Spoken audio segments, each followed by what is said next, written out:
Ayun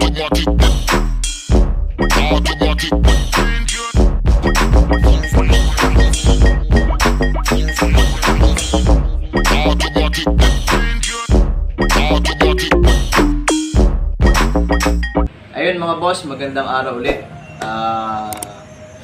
Keep safe tayo kasapagkat kumakalat pa rin yung mapaminsalang virus, no? Kaya mag-ingat lagi mga kabossing ko. At ngayong araw mga boss, meron akong i-share sa inyo na dahilan kung bakit nagkakaroon ng problema yung compressor na kahit na bagong palit, no? Kagaya nitong compressor ng L300 na ito, kung matatandaan nyo yung dating ating video na nag-convert kami ng 508. Ito yung uric na compressor o itong ganitong compressor na nakakabit, no? So itong compressor na to, bago lang to, mga 3 buwan lang. So bumigay agad. Kaya titingnan ko yung loob, bubuksan ko ngayon kung ano yung naging cause ng pagkasira niya. Pwede natin kasing sabihin na kaya mabilis nasira ang compressor dahil sa mali din yung pagkakaprocedure ng pagkabit, o dahil kasi pag minsan kailangan i-check ng mabuti yung linya bago ma-tap yung panibagong compressor. So natanong natin yung dating may-ari nito na pinagawa niya sa iba to. Ang sabi nila, kinabit lang yung compressor nang hindi nag-flashing, hindi rin nagpalit ng valve sa ng dryer. So mga ganong pagkakamali ng nagkabit, isa sa dahilan kung bakit mabilis nasira to. Kasi tayo dito, pagka nagkabit, ina-analyze muna natin kung bakit nasira si compressor. So check muna natin kung bakit may dahilan kung ano yung pagkasira ng compressor. So yun, check namin itong loob ngayon dahil maingay na to. Wala na rin bomba. So check namin yung loob kung ano naging cause ng problema niya, para kung kaya pang gawan ng paraan, subukan namin kung ano yung pwedeng palitan sa loob. Although hindi naman talaga to legit na original. Kasi ang legit na original na sticker, itong ganito. Yung kulay itim na ganito. So itong talaga ang ori na brand ng compressor nito. Itong isa kasi replacement to. So pwedeng sabihin din natin na kaya mabilis na sira dahil replacement yung compressor. Pero kahit ako na nagkakabit ng mga replacement, tumatagal din naman yung replacement basta tama lang yung procedure ng pagkakatrabaho. Kasi nga kaya nasisira si compressor dahil sa ibang mga problema ng pyesa. Mahina ang auxiliary fan, tumigil yung auxiliary fan, parado yung condenser o yung filter dryer. So kaya mabilis masira to. Kaya kailangan pagka nagpalit kayo ng panibagong compressor, dapat siguraduhin nyo na mas malinis yung system. Kung may problema si condenser, kailangan palitan ng panibago. Yung auxiliary fan, kung mahina, kailangan mong palitan ng mas malakas, para at least itong compressor hindi ito mahirapan mag-pump. Kasi ang nangyari sa kanya, pag nag-high pressure siya, masisira talaga to. Kasi yung langis sa loob nito may tendency maluto, masunog, o mawala sa kanya. Kasi itatapon niya kay condenser, hindi na makakabalik kay compressor. So, buksan namin ito ngayon para malaman namin kung ano naging problema. Ayun mga boss, isa na agad sa nakita kong dahilan, yung pinakang bearing niya. So pagka nasira itong guide nitong shafting na to, itong bearing na to, may tendency na mawala na sa position to. Ayan, kagaya niyan. Kaya pag umiikot na siya o bumobomba na siya, maingay na siya. So sira na tong bearing na to. So ito, isa na to na sa problema niya na kailangan palitan. So pero tingnan namin yung loob kasi baka mamaya mas malala pa yung tama sa loob. So bearing dito sa guide, itong maliit na bearing, parang ganito bearing yan 600. So iba ang size ito kumpara dun sa mga Sanden na mga TRS. Kasi 6001 yung iba So may nakaabang na ako na bearing kung sakaling kailangan ng palitan, pero matik na. Kita na natin na sira talaga itong bearing. Tapos yung pinakang oil seal nito sa loob, malamang sira na rin yun. So dito pa lang sa bungad, sira na agad yung bearing. Isa na sa dahilan kung bakit umiingay si compressor.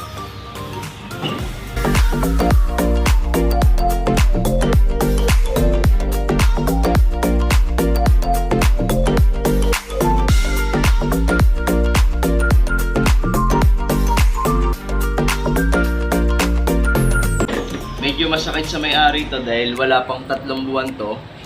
Nasira na kagad. Pinalitan na lang natin ng panibagong compressor yung sa kanila, pero nakahanap ako ng second hand na chinek ko yung loob na ayos naman. Yun muna yung kinabit natin sa kanila. Tapos sabi ko nga, ay check ko tong compressor lang kung kaya pang magawa. Sayang kasi 3 months pa lang. Ang presyo nung legit na ganito na compressor, nasa 14,000 talaga eh. Itong mga replacement yata, pagkakaalam ko mga nasa 12, 11,500. Parang ganun naglalaro itong replacement. Ito, talagang mahal. Kung makikita nyo yung sticker, kung medyo malinaw pa, ito dito sa actual namin, medyo malinaw eh. Yan ang talagang urig na sticker kumpara dito kay isang compressor na to. Pero same naman talaga yan, wala namang pagkakaiba. Nga lang, syempre iba pa rin yung urig. Pag sinabi mong original talaga, iba ang tibay nun. Pero ganun pa man, kahit replacement, basta tama rin ang pagkakakabit, tama yung system, wala namang issue rin sa akin yun.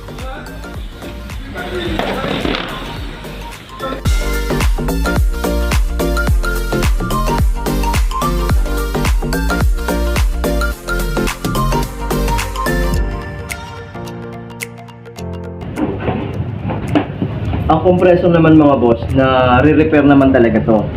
Halimbawa kagaya niyan, yung bearing lang, kung yan lang naman nasira, napapalitan talaga yan eh. Wag lang yung loob nito ang may tama na, yung kung basag na o marami ng gasgas sa loob, yun talaga ang hindi na natin ina-advise na i-repair dahil gagastos lang yung may-ari, hindi rin naman tatagal. Pero kung mga ganyan lang na nasira yung bearing o may sinaw sa oil seal, nare-repair naman ng compressor.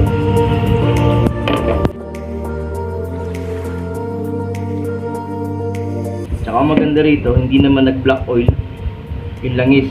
So, ibig sabihin, wala siyang gas-gas sa loob. Kasi kung black oil yung langis, may tama na talaga yung loob.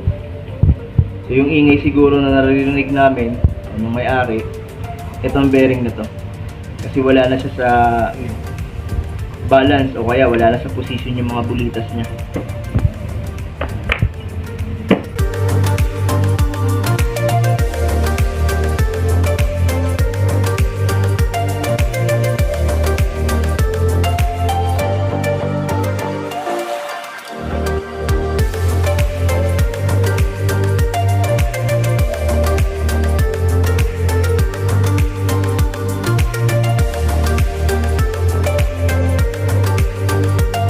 Wala namang masyado siyang tama sa loob.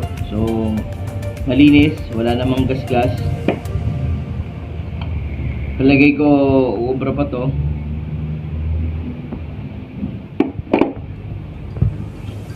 Dito wala rin.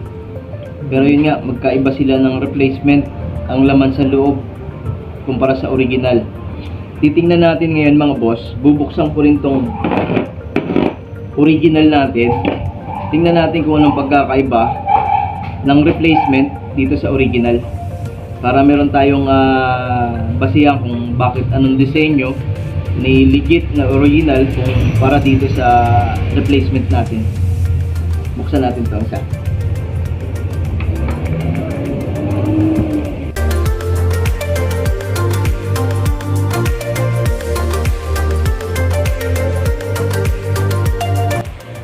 Nyay!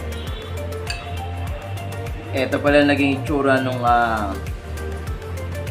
loob ng compressor na nung kinonvert namin na L300, yung video natin na L300 yan na conversion. Ito kasi yung compressor na nakakabit sa kanya. Ito pala yung naging problema sa loob, masyadong durog talaga yung problema niya.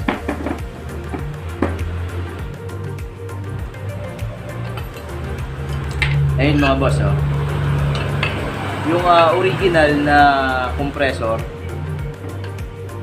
ang pinakang guide niya sa loob, itong mga ring na to. Kumpara dito kay replacement. Yan. So yan ang pagkakaiba ng original sa replacement. Iba yung disenyo nitong loob niya. So far yun lang naman nakita kong diferensya na pagkakaiba niya. Kasi yung loob, same lang din naman siya. So yun, para maingatan natin tong compressor na masira, kailangan ma-double check nyo laging auxiliary fan kung gumagana. Kasi kung tutusin, itong year model na to, 2018 tong model ng sasakyan na kinabitan itong compressor na to. So, wala pang 5 years, 4 years, nasira na siya. Dapat man lang at least kahit pa paano 5 taon lampas, pwede pa siya kasi meron din akong L300 na 2017 model. Hanggang ngayon, hindi pa ako nagpapalit ng compressor, pero in-upgrade ko na lahat ng auxiliary fan ko. Ginawa ko na siyang high speed kasi alam ko na pwedeng dahilan ng pagkasira ng compressor ay yung mga auxiliary fan saka yung condenser. Kaya inunahan na natin siya na palitan ng high speed kahit ayos pa yung original. Kasi yung RPM nung nakakabit sa dati medyo mas mahina kumpara dun sa kinabit natin na RPM na mas malakas. Mas malaki yung motor, mas malakas yung RPM, mas maganda para kay condenser, maganda para kay compressor. Ayun, yun ang pagkakaiba ng original mga boss sa replacement.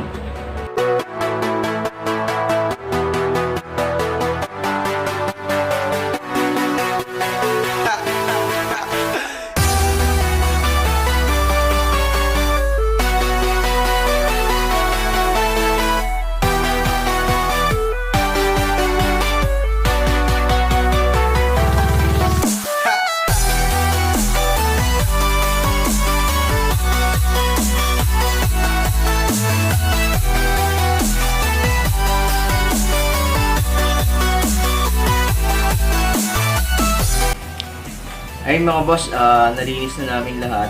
Chine-check natin isa-isa. Ito lang, medyo may nakita tayong konting kain dito. Ayan. Para dito sa kabila, wala. Ito. So ito, nagkaroon to ng damage dito nung nasira yung balancer niya na bearing. Yung pinakang bearing dito. Shafting.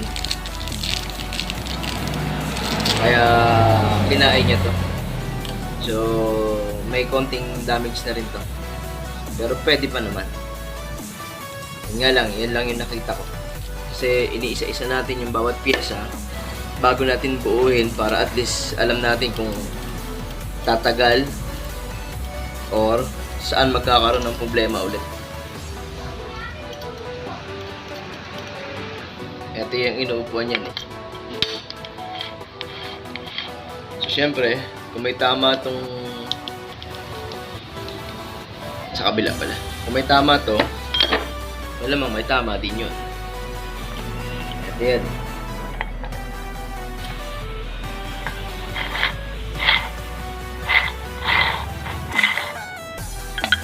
Yung nasira yung guide na bearing dito, kaya ito na damage. Pero okay lang yan. Pwede pa.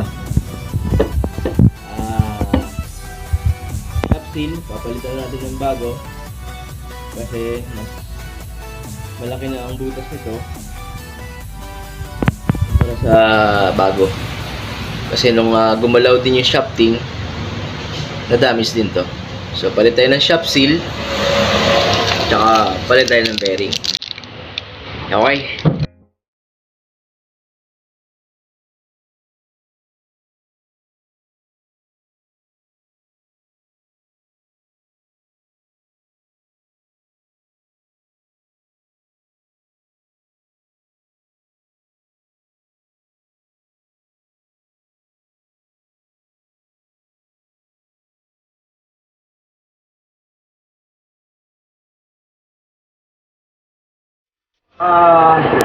Yung pagkakaiba rin nung original sa replacement, yung replacement merong spacer na ginamit, yung original wala. So yan yung isang pagkakaiba pa niya.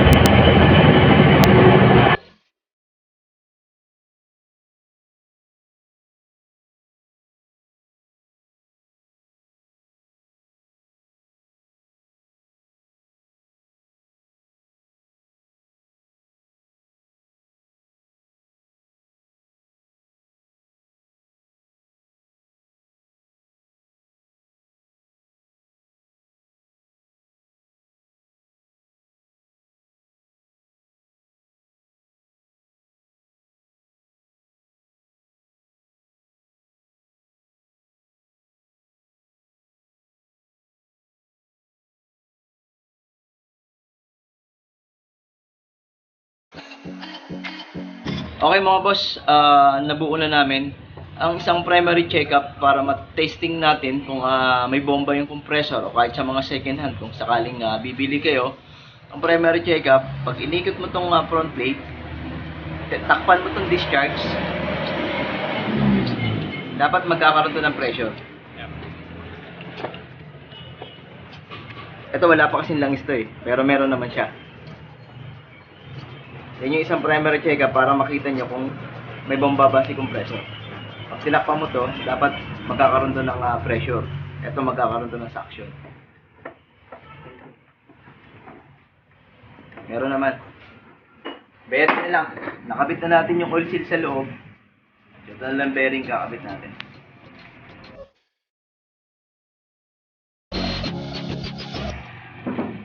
Okay, kaya sa mga oil seal lang ang problema, shop seal, bearing, napapalitan naman yan mga boss. Kaya huwag kayong matakot na magpa-repair ng compressor. Basta yung technician, alam namin niya kung ano yung ginagawa niya. Pwede naman nung i-repair tong compressor. Yung galaw din kanina, nawala na. Pagka nailagay natin to, mas lalo siyang gaganda kasi mawawala ng play o ng laro tong ano dito, shafting.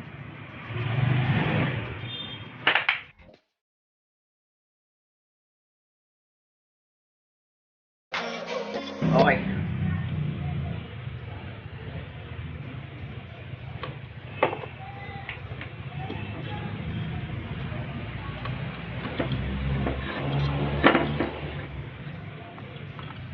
Yun. Lagyan natin konting langis.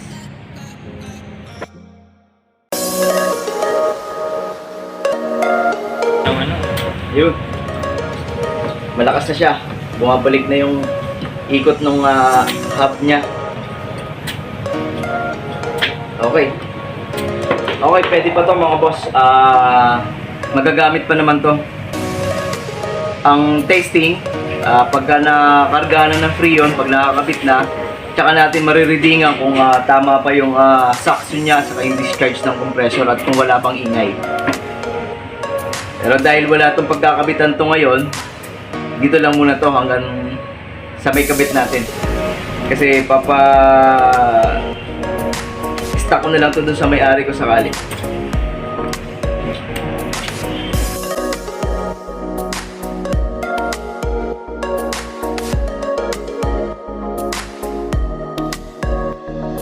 Okay, clear. Wala naman siyang leak. So, good yung pagkakabit natin ng oil seal. O-ring naman dito sa dugtungan ng body.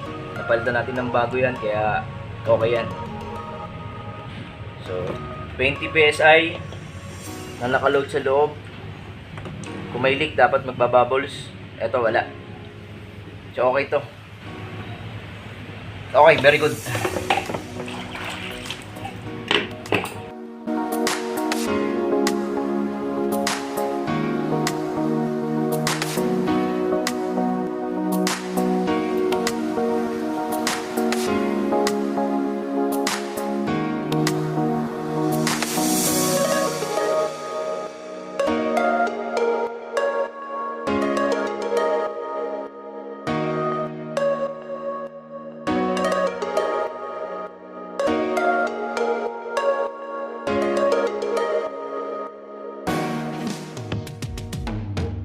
Ayun mga boss, natapos na natin yung ating repair ng compressor.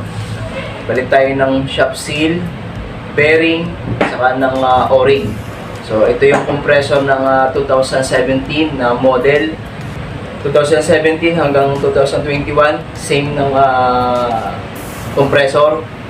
So nare-repair ang compressor mga boss. Basta hindi basag ang loob, kung bearing lang sa labas, oil seal, o-ring, nagagawa ang compressor.